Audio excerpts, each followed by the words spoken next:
We had a guest speaker called Josh, who told us, don't aim for something small. That helped me to know that whenever you are in a community, you have to empathize with others, but also take responsibility when necessary.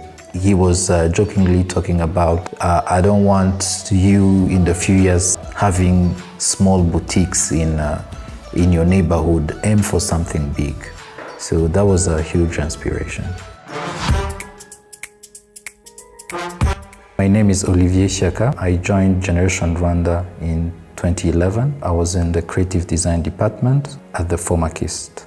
I was fortunate enough to graduate as a best bachelor degree student in the University of Rwanda. 2019, I went for my master's program in design management in Savannah, Georgia. I came back to serve as a faculty member in the area of environmental design and industrial design.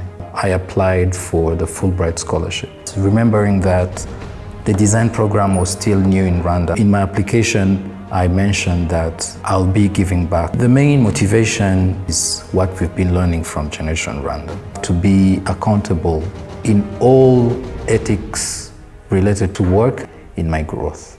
And after all these years that I've been in the department, I've seen tremendous outcome.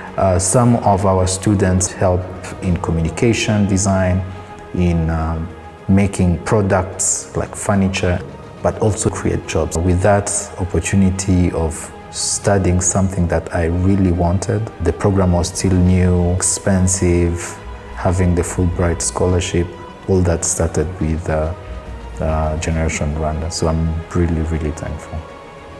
Happy 20th anniversary, Kepler.